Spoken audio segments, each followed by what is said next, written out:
Hello दोस्तों, नमस्कार।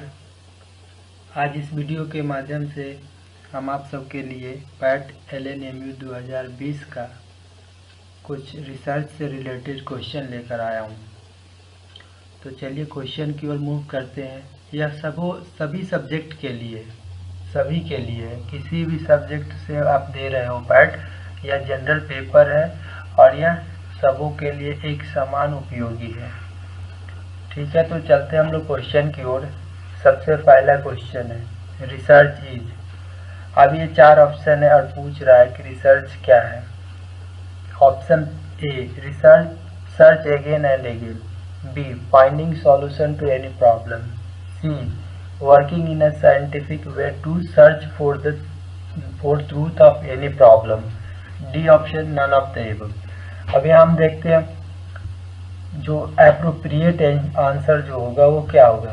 Working in a scientific way to search for truth of any problem. कोई problem है, उसका जो सच्चाई क्या है, क्या उसकी सत्यता है, उसके बारे में साइंटिफिकली जानना, उनके बारे में।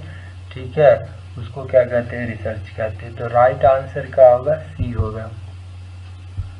ठीक है, अब यह भी है, ए भी हो सकता है, लेकिन इसका जो मोस्ट अप्रोप्रिएट आंसर इस ऑप्शन के अकॉर्डिंग क्या होगा, सी।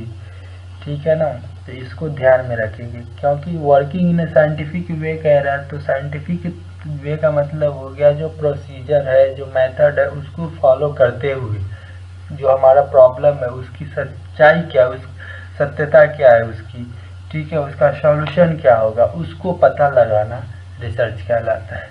तो ये क्वेश्चन क्लियर हो गया होगा। दूसरा question, control group is a term used in. Control group जो टर्म है कहाँ यूज किया गया है। पहला survey research, B historical research, C experimental research, D descriptive research. तो सबसे पहले मैं आपको बता दूं, जो ये वेरिएबल होते हैं ना, ये वेरिएबल 2 तरह के होते हैं। ठीक है, एक होते हैं डिपेंडेंट वेरिएबल, ठीक है, और दूसरा होते हैं इंडिपेंडेंट वेरिएबल। ठीक है ना, तो जो डिपेंडेंट वेरिएबल है, ठीक है, वो इंडिपेंडेंट वेरिएबल के अकॉर्डिंग फंक्शन करते हैं। जो इंडिपेंडेंट वेरिएबल होते हैं उसमें हम जो मैनिपुलेट करते हैं, अर्थात उस पर रिसर्चर का जो है नियंत्रण होता है, कंट्रोल होता है। इंडिपेंडेंट वेरिएबल पर रिसर्चर का क्या होता है, कंट्रोल होता है। ठीक है, और रिसर्चर क्या करता है, इसमें मैनिपुलेशन करता है, अर्थात इसमें वो अपने हिसाब से क्या होता है कि कुछ ऐड करता है, कुछ सब्ट्रैक्ट करके, और उसका जो इफेक्ट होता है वो किस पे होता है, डिपेंडेंट वेरिएबल पर। और उसी इफेक्ट को क्या करता है, वो इवेलुएट करता है और देखता है कि हमने जो इंडिपेंडेंट वेरिएबल में जो मैनिपुलेशन किया है उसका क्या असर हुआ है डिपेंडेंट वेरिएबल को। तो इंडिपेंडेंट वेरिएबल का जो कंट्रोल किसका है, तो रिसर्चर का है। तो इसीलिए जो ये कंट्रोल ग्रुप शब्द है किस रिसर्च से रिलेटेड है, एक्सपेरिमेंटल रिसर्च से रिलेटेड है। तो राइट आंसर सी होगा। एक्सपेरिमेंटल रिसर्च में 2 मुख्य बातें, एक तो क्या है, इंडिपेंडेंट वेरिएबल के साथ मैनिपुलेशन होता है, और यह रिसर्चर अपने कंट्रोल के, और ये लैब में होता है जनरली। लैब में क्या होता है कि आपके पास जो भी साधन दिया तो आप उसमें एक नियंत्रण रहता है कि इसकी कितनी मात्रा मिलानी है। ठीक है, और उस मिलाने के पश्चात जो एक डिपेंडेंट होगा उस पर क्या उसका असर है, उसका क्या इफेक्ट पड़ रहा है। ठीक है, तो ये इसका राइट आंसर सी होगा। उसके बाद है which of the following is the first step in starting the research process. यह वेरी बेसिक क्वेश्चन है। इसमें कह रहा है कि फर्स्ट स्टेप क्या होगा किसी भी रिसर्च प्रोसेस को शुरू करते हैं। तो रिसर्च क्या है, एक स्टेप बाय स्टेप प्रोसेस है। तो जिसमें पहला स्टेप क्या होगा, तो ये बेसिक क्वेश्चन है, इसका राइट आंसर सी होगा। Identification of problem.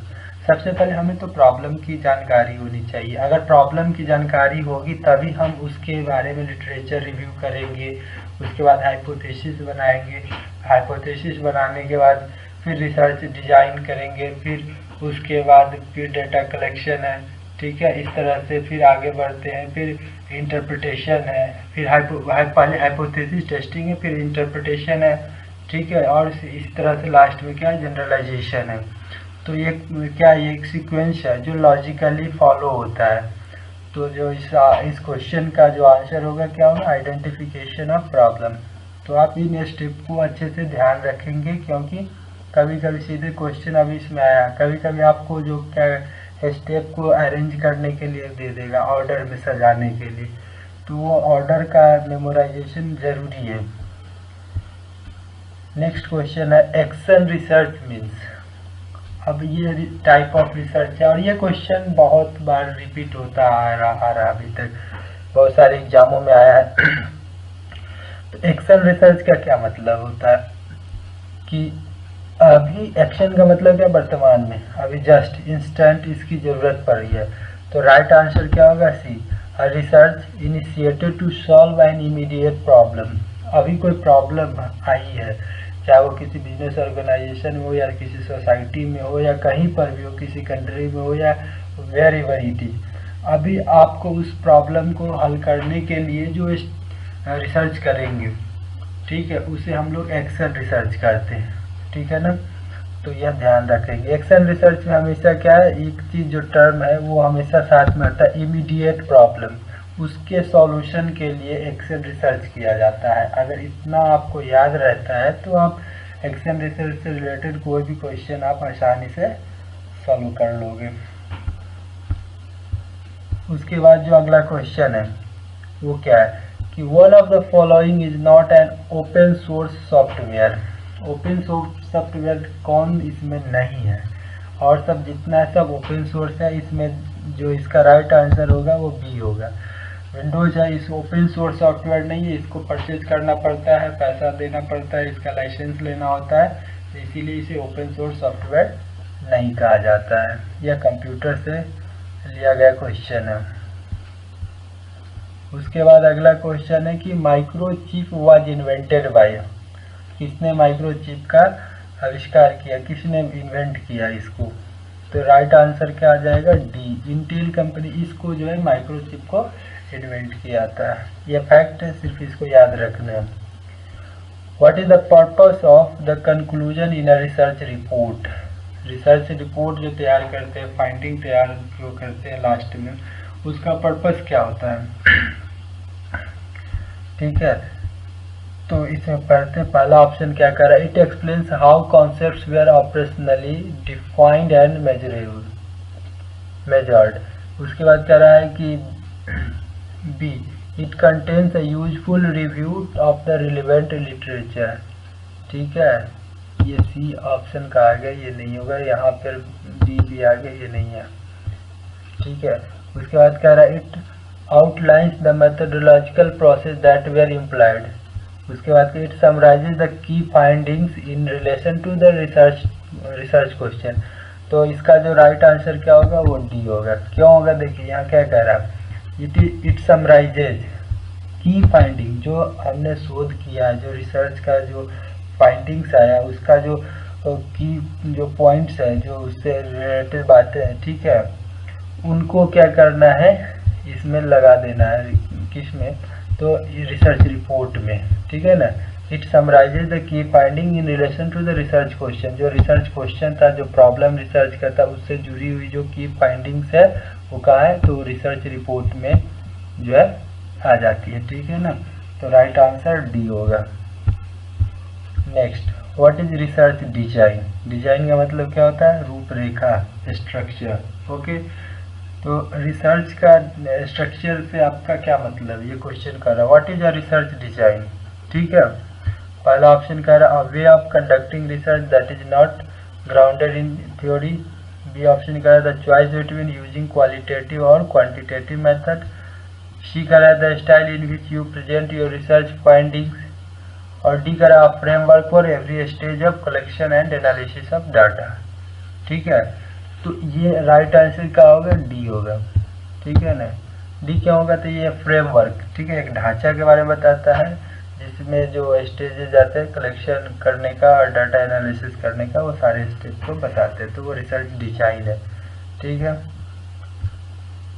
तो ये क्वेश्चन था, ठीक है ना।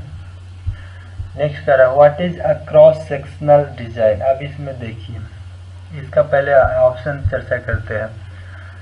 A study of one particular section of a society, कह रहा किसी खास सेक्शन के बारे में, one that is devised when the researcher is in a bad mood, ये होगा नहीं. The collection of data from more than one case at one moment in a time, ठीक है. Comparison of two or more variable over long period of time, ठीक है.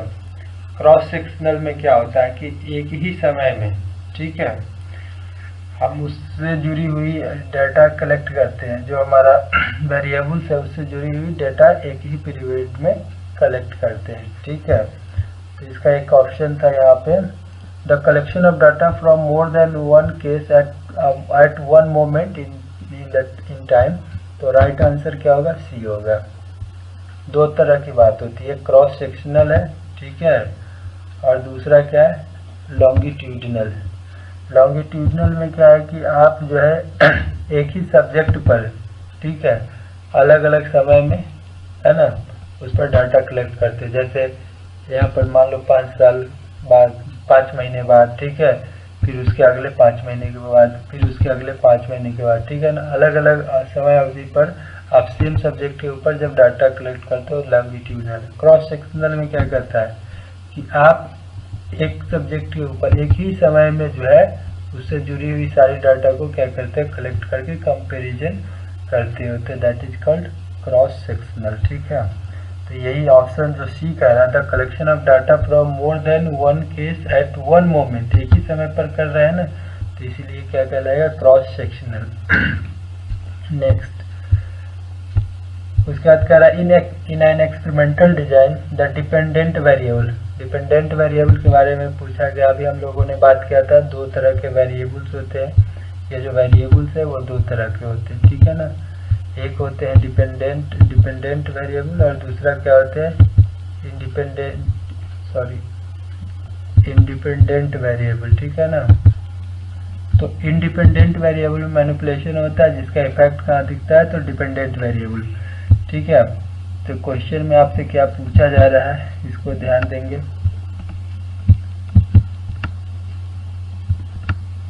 ठीक है, question में आपसे पूछा गया कि in an experimental design the dependent variable is, क्या है, पहला the one that is not manipulated. सही बात है, यही ऑप्शन भी हो जाएगा राइट आंसर, कि जिसका मैनिपुलेशन नहीं होता है, ठीक है, नॉट मैनिपुलेटेड, ठीक है ना. तो जो डिपेंडेंट वेरिएबल होता है उस पर तो प्रभाव पड़ता है, किसका, इंडिपेंडेंट वेरिएबल के मैनिपुलेशन का, ठीक है ना. तो राइट आंसर यही हो जाएगा, ठीक है. उसके बाद कह रहा क्वेश्चन आया, ठीक है, क्या है, तो इसका राइट आंसर क्या होगा. पहला है ऑप्शन रिसर्च मेथड है, मेजरमेंट टेक्निक है, टूल फॉर डाटा कलेक्शन है, डाटा एनालिसिस टेक्निक. तो इसका राइट आंसर क्या हो जाएगा, सी हो जाएगा, ठीक है. ये टूल है, क्वेश्चन आयर हम लोग डाटा कलेक्ट करते हैं. तो आज के सेशन में इतना ही है, फिर अगले सेशन में मिलेंगे तो बात करेंगे आप लोगों के साथ. और जो इम्पोर्टेंट क्वेश्चन होगा इस तरह से पैट एग्जाम के दृष्टिकोण से उसे हम लेकर आऊँगा, ठीक है ना. तो ये सारी चीज़ें हैं, आप लोग देखते रहेंगे, इसे अच्छे से करेंगे.